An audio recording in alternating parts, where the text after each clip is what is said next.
El siguiente ponente es el doctor Alberto Ezquerra, que actualmente trabaja como médico adjunto en el Hospital Clínico de Barcelona. Es una persona que está muy volcada tanto en la parte clínica como investigación de la neurogastroenterología y pruebas funcionales, y nos va a hablar sobre las exploraciones complementarias para estudiar la enfermedad por reflujo, que solicito y cómo lo interpreto: gastroscopia, pH-metría, impedanciometría y manometría. Muchas gracias. Pues buenos días. Lo primero, agradecer a Tecnon, al grupo, al Endo Group, y en especial a Rocío por invitarme a participar en esta jornada. Y bueno, pues fácil el título, prácticamente es a lo que me dedico y lo que he llevado formándome durante ya unos años, y que tengo que resumirlo en menos de media hora, así que vamos a por ello, y sobre todo a ver salir con unas ideas claras, sobre todo de las dudas que puedan surgir de cuándo pedirlo, si el estudio lo hacemos con o sin IVP, si hace falta pedir a todo el mundo pH-metría, si hace falta pedir pH-metría con impedancia a todo el mundo, y sobre todo convenceros de si hace falta, ya que hacemos una pH-metría, de si es necesario hacer una manometría esofágica en estos pacientes.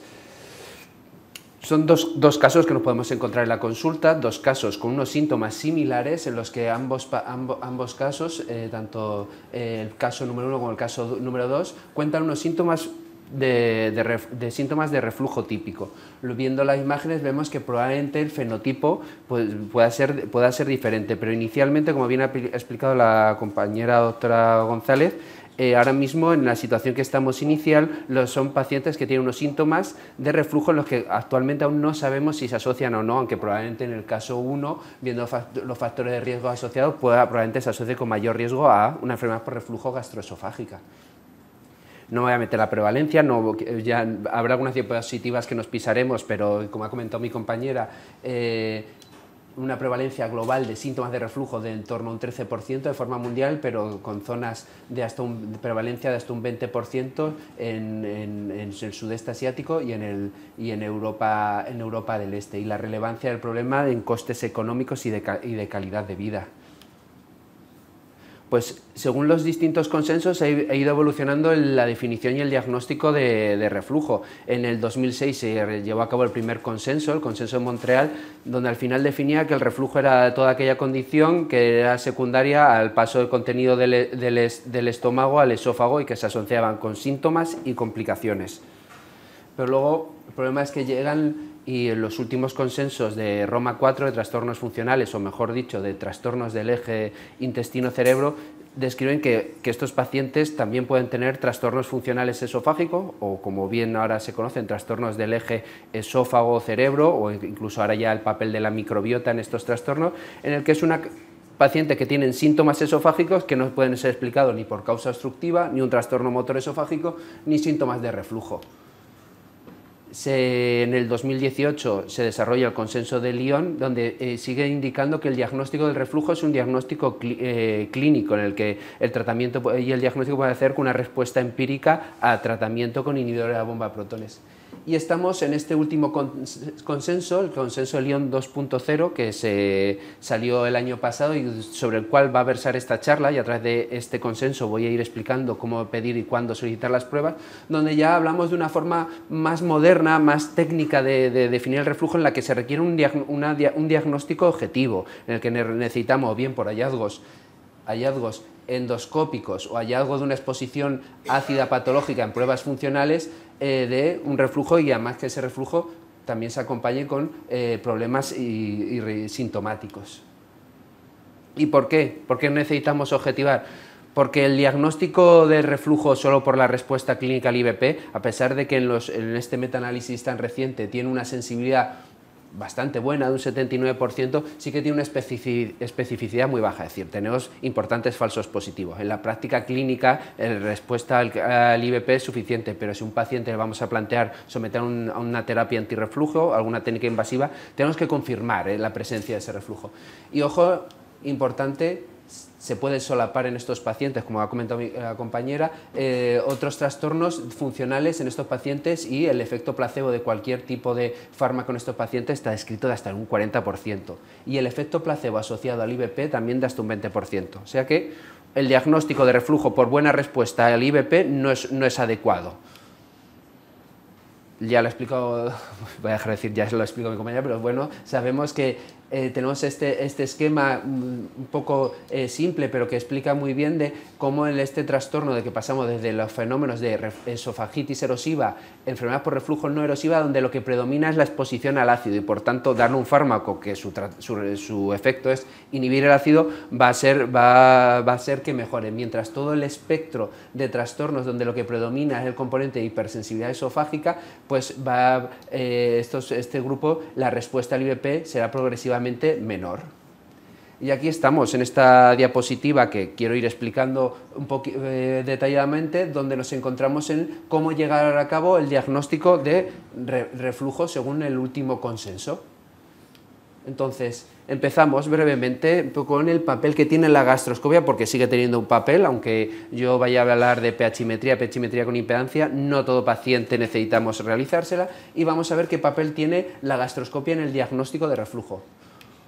Pues efectivamente, en pacientes que tengan un reflujo confirmado, una enfermedad por reflujo gastroesofágica erosiva, que será aquellos pacientes, según la clasificación de los ANGES, que tengan criterios de esofagitis erosiva grado B, C o D. Desde el último consenso, la presencia de una esofagitis erosiva grado B, C, D es confirmatorio y diagnóstico de enfermedad por reflujo, y estos pacientes no requerirá realizarse una suspensión del IVP y un estudio con pH-metría. Y lo mismo aquellos pacientes con una confirmación de un esófago Barrett, recordando que el esófago Barrett no es una línea Z irregular y que el esófago de Barrett es la presencia de un esófago distal revestido de epitelio columnar de una longitud de al menos de 1 centímetro y que requiere la confirmación histológica para el diagnóstico. Y también entra dentro del fenotipo del espectro de enfermedad por reflujo gastroesofágica erosiva la estenosis péptica, como es este paciente que se llevó a cabo una dilatación de una estenosis de naturaleza péptica.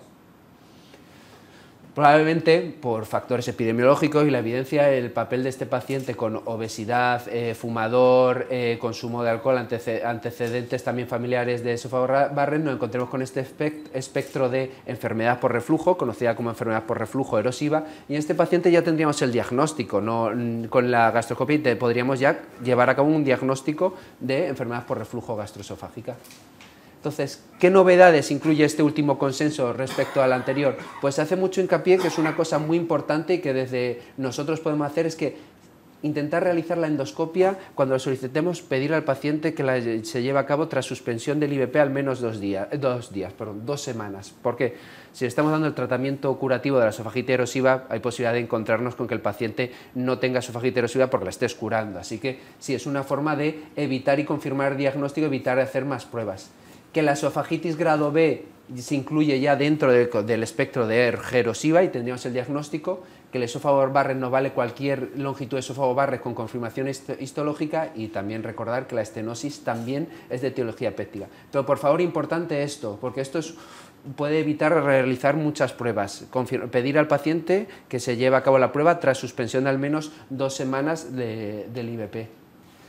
Pero la gran mayoría del escenario, lo que vemos en la práctica clínica, pues es el fenotipo de un paciente con síntomas de reflujo que le hacemos la endoscopia y nos encontramos pues con esto, sin ningún tipo de hallazgo específico, una mucosa esofágica de aspecto normal, y en este escenario nos encontramos en la posibilidad de una enfermedad por reflujo no erosiva, que en la población general es de hasta un 12% y que es el subgrupo más frecuente, que se encuentra dentro de hasta un 85% dentro del fenotipo de reflujo. Claro, aquí es donde ya entra el papel de las pruebas funcionales en este tipo de pacientes, y es el que voy a ir desarrollando poquito a poco. Empezaré hablando de qué papel tiene la manometría esofágica de alta resolución en estos pacientes. Recordar brevemente, la manometría esofágica es este dispositivo asociado a una sonda que puede ser de estado sólido o una sonda de perfusión. Actualmente está estandarizado que se tienen que hacer manometrías esofágicas de alta resolución, que permite traducir los diferentes cambios de presión que ocurren en el esófago durante la actividad peristáltica, traducir mediante el software en estos topogramas que ahora veremos de presión, que nos permite llevar a cabo un análisis del peristaltismo y la motilidad esofágica, y mediante un consenso, que es el consenso de Chicago 4, poder llevar a cabo un diagnóstico o descartar trastornos motores. Entonces, las indicaciones son 3 en este tipo de pacientes. Primero, identificar el borde superior del esfínter esofágico, descartar trastornos motores esofágicos y o conductuales que puedan mimetizar síntomas de reflujo, y la evaluación preoperatoria y reserva peristáltica en caso de plantear técnicas antirreflujo. Con respecto al borde superior, esta es una imagen, son todo imágenes del laboratorio de funciones donde trabajo, en el Hospital Clínic, que todo trabajamos con Medtronic, no es por otra cosa, y este es la interfaz del software. Esta es la imagen de una manometría esofágica durante la presión en reposo, y lo que vemos aquí arriba es el esfínter esofágico superior, y aquí abajo lo que vemos es el esfínter esofágico inferior. En este caso, el esfínter esofágico inferior y la crura diafragmática están solapadas, es decir, que es una unión esofágico-gástrica tipo 1, no tiene una hernia de hiato. Y aquí en la línea, en la flecha, vemos marcado lo que sería el borde superior del esfínter. Es muy importante porque está estandarizado que las pHimetrías se tienen que colocar 5 centímetros por arriba del borde superior, entonces necesitamos conocerlo. Hay otras formas, yo no tengo experiencia, en pediatría, por ejemplo, se colocan las sondas de pHimetría sin necesidad de medir el borde superior, por unas fórmulas estandarizadas. En otros centros sé que se hacen con retirada, una vez objetivado el cambio de pH, se retira. No tengo experiencia, yo la experiencia en mi centro y siempre he trabajado y me he formado en este tipo de colocación. Y luego tenemos otra serie de casos, pues este es un paciente de 70 años que su síntoma era predominantemente regurgitación postprandial y nocturna.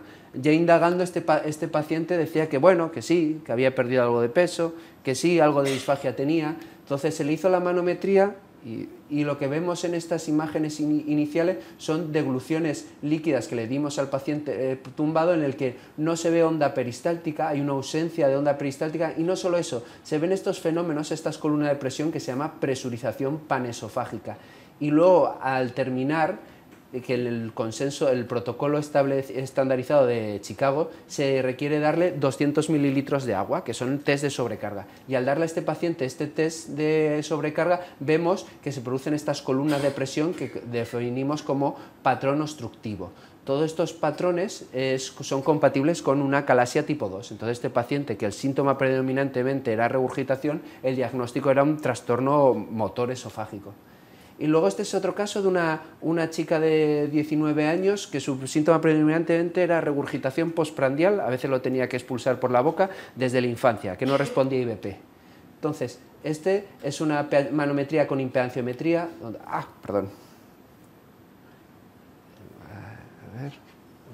donde lo que vemos, antes de nada, esto es este color rosa corresponde a la impedanciometría, que nos permite, como si le diésemos a estos pacientes contraste de bario, estuviésemos haciendo imágenes de tránsito esofágico, y nos permite evaluar, pues este es el contenido líquido gástrico y fenómenos de paso del contenido líquido del estómago al contenido esofágico. Entonces, en este vídeo lo que vemos es que esta paciente, una vez hecho la manometría, le dimos un test de 200 gramos de arroz y le dejamos durante 30-45 minutos con la sonda puesta. Y lo que vimos es, y lo consigo, perdonadme, es que esta paciente tenía estos fenómenos de estas presiones que venían desde el estómago, que se llaman columnas R, con paso del contenido del estómago hasta el esófago y posterior deglución del mismo contenido, y que estos episodios los hacía continuamente durante la prueba y los 20 minutos después. Todos estos hallazgos son compatibles con un síndrome de rumiación, ¿vale?, que lo podemos diagnosticar con la manometría. Y por último, la evaluación de la reserva peristáltica con la manometría. La reserva peristáltica se evalúa con el test de deglución múltiple, que consiste en, una vez terminado las 10 degluciones líquidas, le damos al paciente 5 degluciones rápidas para ver si se produce o no una onda contráctil posterior. Se habla que el paciente tiene reserva peristáltica si esta onda contráctil posterior es superior, su integral contráctil distal, es decir, el vigor, es como medimos nosotros esa fuerza de la onda, es superior al promedio de las 10 ondas previas realizadas tumbado. Pues si es superior, como es este caso, se habla que este paciente tiene reserva peristáltica.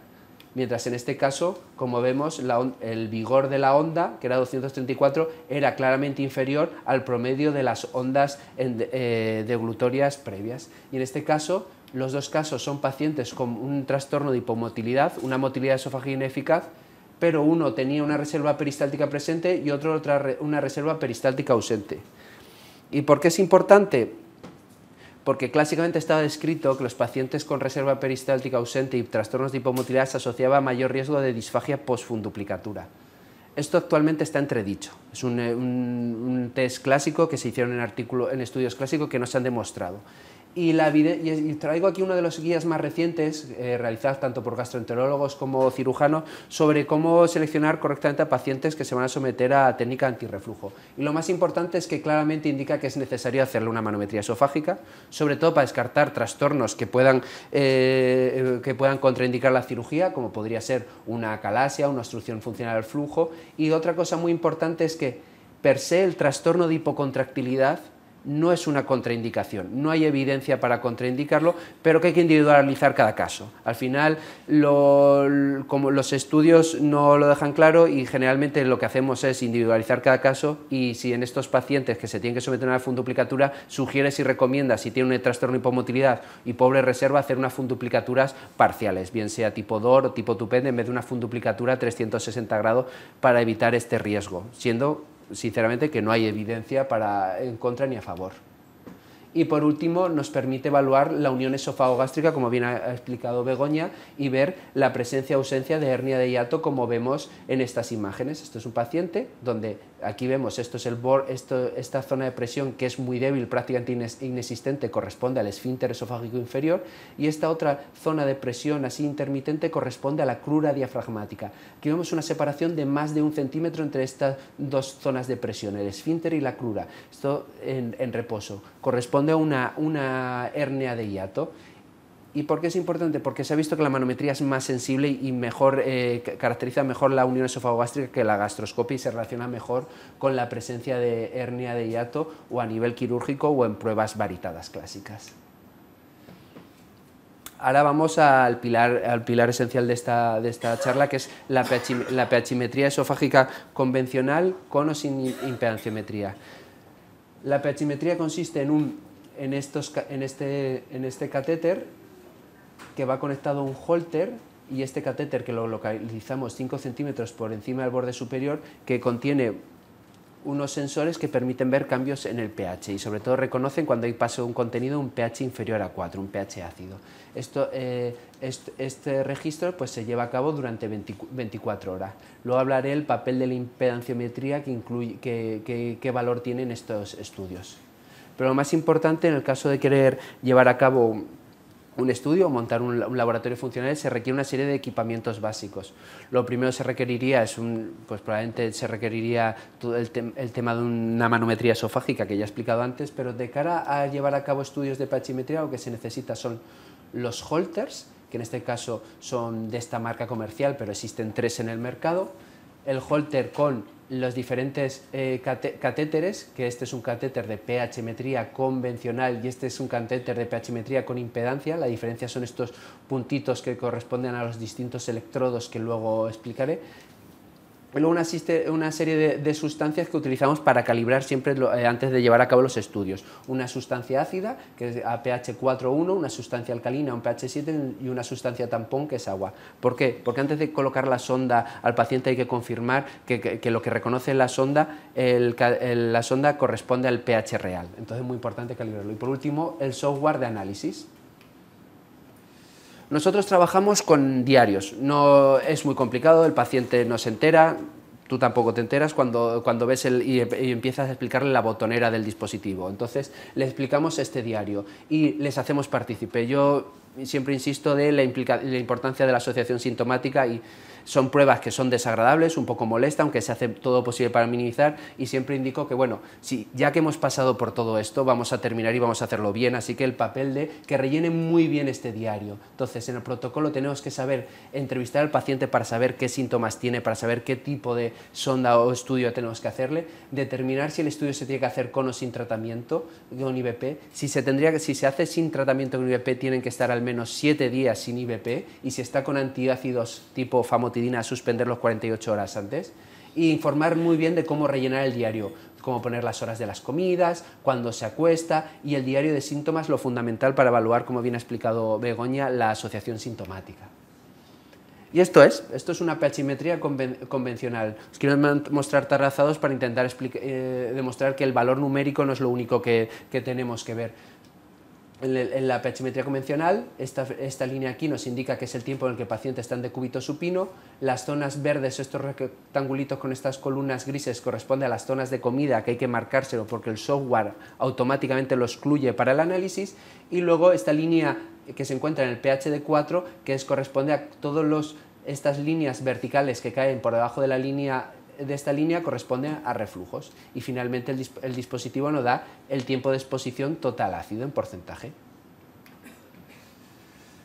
Pues valores de normalidad, ha habido distintos valores de normalidad según distintos estudios, pero lo que está establecido es que claramente un tiempo de exposición ácido por encima de 6 es patológico, por debajo de 4 es normal, y 4 o 6 zona gris, y ahí a lo mejor donde el papel de la impedancia puede ayudarnos. Estas imágenes es un reflujo fisiológico, porque como bien ha explicado Begoña, reflujo todo el mundo tiene y es fisiológico tener reflujo. ¿Cómo son los reflujos fisiológicos? Son la presencia de caídas de pH de muy corta duración, sobre todo en periodo postprandial y en bipedestación, y ausencia de episodios de reflujo en decúbito supino, asociado pues un tiempo de exposición total de ácido menos de 4. Esto es fisiológico. Vemos claramente que es diferente. Aquí lo que vemos son caídas del pH de mayor duración en el tiempo, con mal aclaramiento. Vemos la duración que tanto ocurren en bipedestación como en decúbito, con un tiempo de exposición ácida de 10,8% y que tanto predomina en vertical como cuando está tumbado en decúbito supino. Pero también tiene otro papel la pH convencional y por eso es importante ver los trazados y no solo quedarnos con el número. En este caso es un paciente que lo que contaban sus síntomas sobre todo era de regurgitación y disfagia, y lo que llama la atención es que hay un tiempo de exposición ácida de 0, no hay ninguna caída del pH por debajo de la línea 4. Es un paciente que tenía una obstrucción funcional de la unión esofagogástrica, lo que tenía era un patrón de hipercontinencia cardial, es decir, el reflujo fisiológico no pasaba por lo hipercompetente que era el cardias en este paciente. Y luego estos fenómenos, este es un caso muy interesante que tuvimos reciente. Estas imágenes, está con esta columna en blanco porque es que últimamente solo hacemos trazados de pHimetría con impedancia y ya no tengo imágenes de pH convencional, y es para que solo os centréis en el trazado de pH. Aquí esta paciente no tiene ningún episodio de reflujo durante el día cuando está de pie, pero ojo, cuando se tumba hay una caída progresiva muy lenta del ácido, hasta quedándose justamente en la zona del pH 4, pero sin llegar a caer más y con una duración de más de 1 hora. Estos patrones son característicos de los fenómenos de retención y fermentación ácida, con un tiempo de exposición que prácticamente es patológico. Esta paciente, viendo solo los números, diría, pues tiene un reflujo, a lo mejor hay que someterle a una cirugía antirreflujo. Esta paciente lo que tenía es un gran divertículo epifrénico, divertículo esofágico, asociado también a una obstrucción funcional, y lo que estamos viendo aquí es restos de comida que quedan en el divertículo y en el esófago distal, que a lo largo de la noche fermentan, se produce una fermentación ácida y por eso el sensor reconoce como cambios ácidos. Esta paciente no hay que hacerle una cirugía antirreflujo, hay que hacerle una miotomía y tratamiento del divertículo. Ya lo ha explicado mi compañera, pero muy importante insistir a los pacientes de verdad lo importante que es el análisis de asociación de síntomas, sobre todo cuando estamos en la zona grises y nos planteamos tratamientos invasivos, y que se evalúa tanto con el índice de síntomas como la probabilidad de asociación de síntomas. Importante, se requieren al menos 3 episodios de cada síntoma para poder evaluarlo, tienen que ser en el periodo de ventana de 2 minutos, y según el consenso de Oporto se indica que probablemente la mejor forma de evaluarlo es si el paciente tiene una probabilidad de asociación positiva, en ese caso evaluar el índice de síntomas, y donde claramente hay evidencia que hay una clara asociación y la respuesta quirúrgica es la mejor, es cuando los 2 parámetros son positivos. Vale, y ahora, ¿por qué hacer impedanciometría y qué es la impedanciometría? La impedanciometría es lo que evalúa es la resistencia del paso de una corriente alterna entre 2 electrodos. Saber que el líquido permite que pase mejor una corriente y el gas peor. Entonces, si el líquido pasa mejor, la impedancia disminuye. Si el gas pasa peor, la impedancia aumenta. Si tenemos una sonda de pH con múltiples electrodos, podemos ver cómo se desplaza ese contenido líquido o ese contenido aire, en sentido cráneo-caudal o en sentido gastroesofágico. Y con esto podemos evaluar pues, el movimiento anterógrado o retrógrado de líquido, gas y sólido, y nos permite entonces, combinado con una pHimetría, detectar no solo los episodios de reflujo, sino el aclaramiento y si es un reflujo ácido, débilmente ácido o no ácido, y también los trastornos funcionales asociados a gas, que también tienen un papel aquí. Esto sería un episodio de reflujo líquido y esto sería un episodio de devolución de aire, una aerofagia. Y el problema de impedancia es que tiene mucha variabilidad interobservador, es compleja, requiere una curva de aprendizaje y requiere de una estandarización. Por eso recientemente salió este consenso, donde intentaban estandarizar, y sobre todo lo más importante, no voy a explicar todo, es que para considerar un episodio de reflujo en la pHimetría con impedancia se requiere una disminución del 50% de impedancia en una duración de al menos 4 segundos en 2 canales de impedancia distales. Esto es un reflujo, pero también tiene claro que no ver un episodio de impedancia, pero sí ver en el pH una exposición ácida, no descarta eso, no lo omite como reflujo. Entonces es muy importante intentar llevar a estandarizar en la interpretación y análisis. Y estas son las imágenes de cómo lo vemos, tanto en trazado convencional o como a mí me gusta, que yo me acostumbro más, verlo por escalas de colores. Los colores blancos se asocian a valores de impedancia más bajos, los colores negros a impedancias más altas.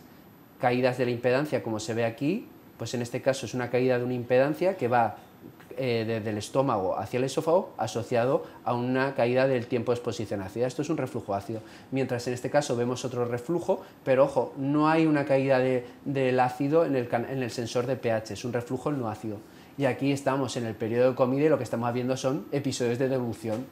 Vemos cómo el sentido es anterógrado y no retrógrado. Pues con estos conocimientos hay que hacer el análisis y la interpretación de uno por uno cada episodio.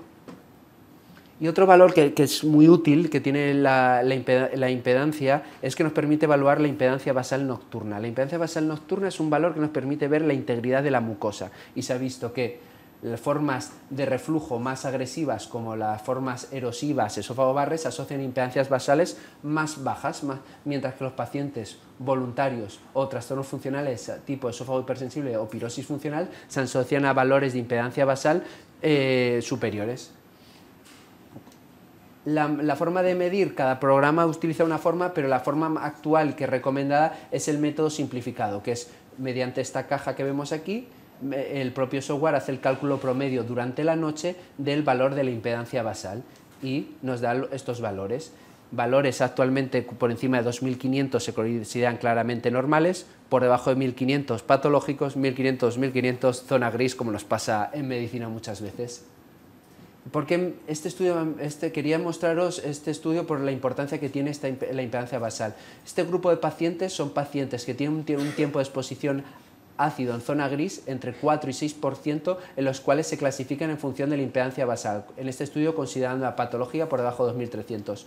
Y lo que vieron que estos pacientes de zona gris les sometieron tanto a tratamiento médico y quirúrgico y vieron que la respuesta se asoció la respuesta, el éxito tanto al tratamiento médico como quirúrgico se asoció a la presencia de una impedancia basal baja en estos pacientes, es decir, un tiempo de exposición ácida, zona intermedia, zona gris 4-6 con una impedancia basal baja, predice la mayor probabilidad de respuesta a un tratamiento. Tiene limitaciones, como todas las pruebas, es difícil de interpretar en pacientes que tienen mal aclaramiento, requiere un análisis manual, ya que los análisis automáticos sobreestiman el número de reflujos, tiene una variabilidad interobservador y tiene mayores costes que la pHimetría convencional. Entonces, hay que hacerles a todos, si no os he convencido para hacerlo, a todos pHimetría con impedancia, la pHimetría convencional nos vale. Pues este es un estudio ya clásico, donde demostró que la adición de la impedanciometría al estudio de pH en pacientes en estudio de reflujo, es decir, en pruebas realizadas sin IVP, solo aumentaba la precisión diagnóstica en un 5-10% a expensas de estos de reflujos débilmente ácidos no ácidos, es decir, añadía poco valor, mientras que en aquellos pacientes que sí tenían un diagnóstico confirmado de reflujo y que la prueba se hacía con tratamiento, ahí sí que tenía un valor porque claramente incrementaba la precisión diagnóstica y diagnosticaba entre un 30 y un 35% de más de pacientes. Por tanto, paciente con síntomas típicos, pirosis y regurgitación, probablemente una pHimetría convencional sea suficiente. Pacientes con síntomas atípicos o pacientes con bajo tratamiento con IVP, ahí sí que es necesario hacerla con impedancia. Pues entonces aquí ya tendríamos el diagnóstico, hallazgos concluyentes de reflujo, los hallazgos endoscópicos descritos, en la pHimetría o pHimetría con impedancia un tiempo de exposición ácida del 6% y hallazgos seguros que excluyen el reflujo, la presencia de un tiempo de exposición ácida menor del 4%, menos de 40 reflujos por día, una impedancia basal nocturna de más de 2500. ¿Qué problema? La zona gris, que es donde muchas veces nos encontramos. En estos casos, donde tengamos un tiempo de exposición ácida de entre un 4 y un 6%, pues bueno, a favor de que sea reflujo y que vaya a responder a tratamiento, pues que haya una asociación sintomática, que se asocie con más de 80 episodios y que tenga una impedancia basal bajita. Vale, y ya estamos en la otra esfera, en cuando tenemos un paciente que hemos diagnosticado por endoscopia o por pHimetría de reflujo, pero el paciente persiste con síntomas. Entonces, en estos casos en los que tenemos un reflujo probado, el diagnóstico se tiene que hacer siempre con pHimetría con impedancia y bajo tratamiento. Y cuando digo bajo tratamiento, para evitar dudas, se recomendaría hacer el estudio con tratamiento con dosis doble fragmentada, puesta pues 30 minutos antes del desayuno y 30 minutos antes de la cena para confirmar que hay una adecuada supresión ácida. Y si es por pedir, si es una pH con impedancia de doble canal, uno en canal gástrico y otro en esofágico, confirmaremos la ausencia o no de correcta supresión ácida gástrica. Y en estos casos, pues este es un estudio muy reciente donde evalúan pacientes con tratamiento con doble dosis y también voluntarios con doble dosis IVP para ver cuáles son los valores de normalidad en estos casos.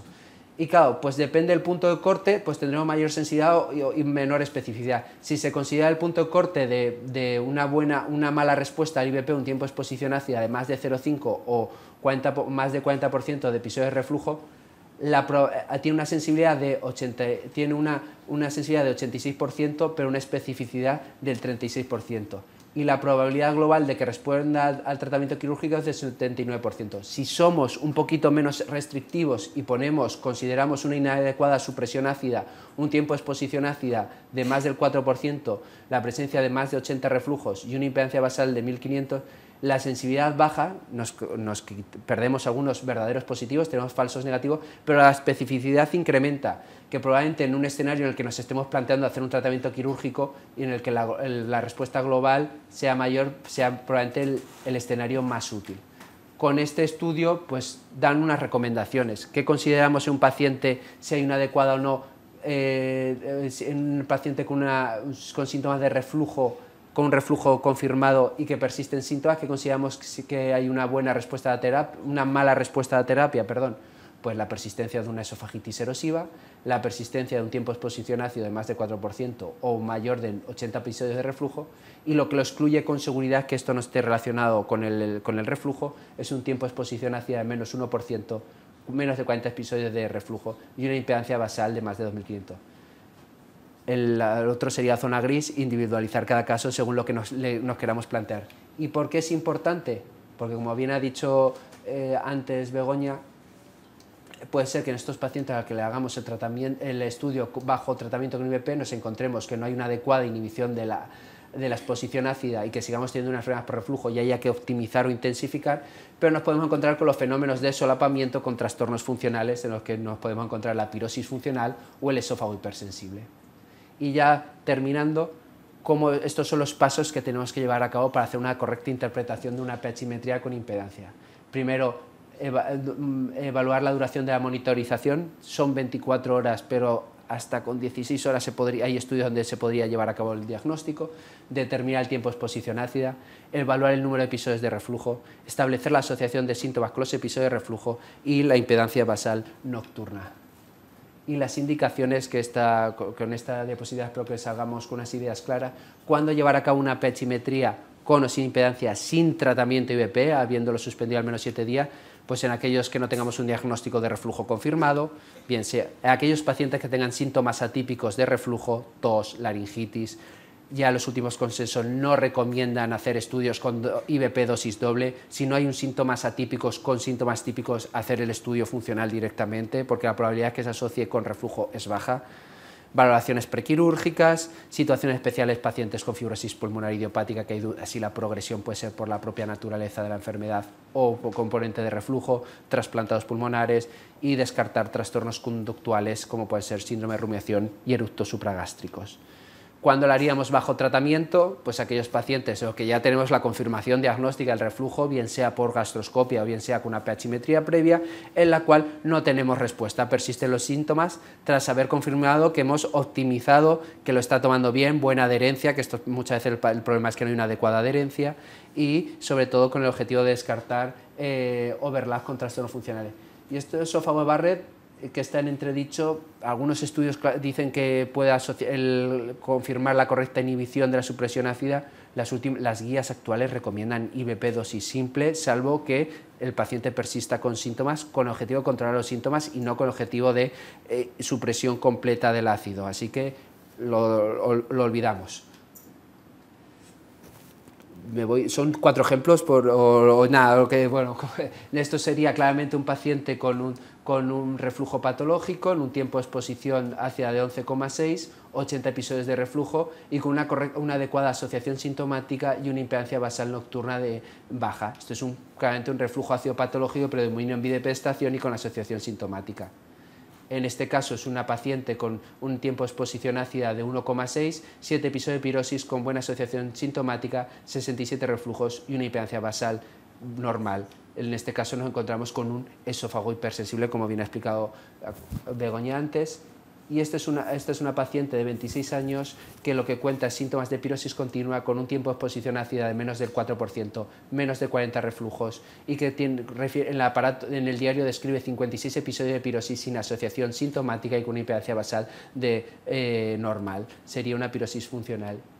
Y para terminar, este es un caso reciente que hemos tenido de un chico de 21 años con eructos frecuentes, pirosis y regurgitación. Tenía 56 episodios de reflujo evaluado manualmente, un tiempo de exposición ácida prácticamente rozando lo patológico y 103 eructos que se asociaban con los episodios de reflujo. Y evaluando cada episodio de eructo uno por uno, que hay que hacerlo, veíamos que no era un eructo clásico en el que el eructo clásico es el paso del contenido gástrico de aire al esófago, sino que iba precedido previamente de una deglución de aire, de gas, una aerofagia, que luego se acompañaba de un eructo. Estos se consideran eructos supragástricos, es un trastorno funcional, es un trastorno conductual, y estos episodios de eructos supragástricos pueden inducir, como este caso, un reflujo, como es este caso, que puede llegar a ser un reflujo patológico, puede ser un reflujo refractario IBP, y el tratamiento en estos casos es tratamiento terapia conductual, como puede ser la respiración diafragmática. Perdón por alargarme y muchísimas gracias.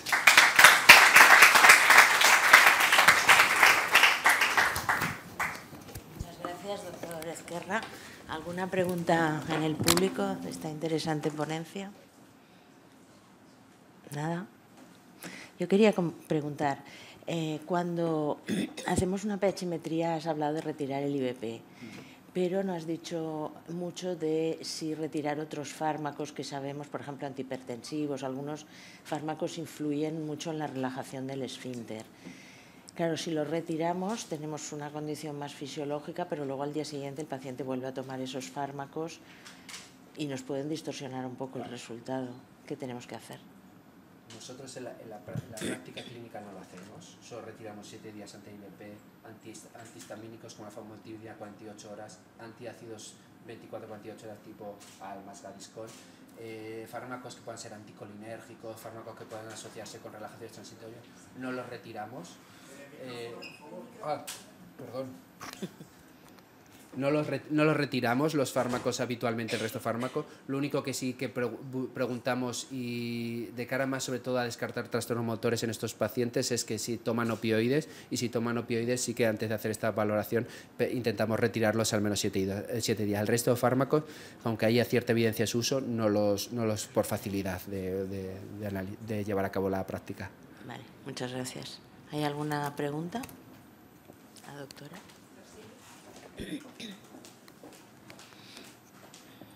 I'm sorry, I'll speak on English. I don't speak a good enough Spanish. It's okay, of course. I have just, let's say, 2 questions. Okay. First of all, why did you perform pHimetry in epiphrenic diverticula? No, in that case, in this patient, it was a preoperative assessment of a bariatric surgery, and in the study appears we saw this diverticular, but not in our regular practical day. We don't do pachymetry monitoring in this patient. Only just manometry for this, rule out any functional obstruction of the gastroesophageal union in this patient with diverticulo, but no, we don't do regularly pachymetry monitoring in these cases. Okay, but you do manometry always? Yes, always. Always. Sometimes it's difficult to do it technically. In case of it's a big diverticulo, we put the proof with endoscopic guidance. And what is your position before the surgery? You always do manometry and pHmetry, like a preparation for the surgical procedure? In which case? Like you showed the slide indicating that, I'm asking in your hospital, in your practice, preoperatively, before the anti-reflux surgery, yes, you always do for GERD manometry and pHmetry as a standard? Manometry always, pachymetry monitoring, if in case of there is a confirm of the GERD in endoscopy, is not mandatory. We try to sometimes the surgery, because sometimes they don't really know when do this kind of studies. As for do a pH monitoring, but in case of there is a GERD with erosive esophagitis, it's not necessary to do a pH monitoring, but a manometry is very important previous any kind of funduplicatura. Why? Well, the main reason to rule out any achalasia or sometimes we have seen any different in one or two cases, and also to rule out hypocontractility disorders. I know I have explained that it's not the presence of ineffective esophageal motility is not a contraindication to and do. The same slide. And but without evidence, we always recommend surgery to try to do a partial funduplication if it's possible, or a floppy Nissen, or this kind of surgery that is possible, that is less risk of this post-funduplication dysphagia. And the last one I won't ask you. Do you do Bravo? Okay. Do you do Bravo? No, Bravo I have never done. In my center, we don't have it. I know that probably in this scenario of gray zone with a acid exposure time between 4 and 6, it could be the best scenario to do it, because patient, when you put this proof, normally always they say, today was the best day of my life because I didn't eat anything because I have this pain of this proof, and probably in this case could be a good option, but we don't have it. I have never done. I don't know how to interpret it, how to do it. Gracias. You're welcome. I'm sorry for my English. No, it's fine. Better than my Spanish. ¿Algo más o seguimos la discusión en el café? Sí. Muchas gracias.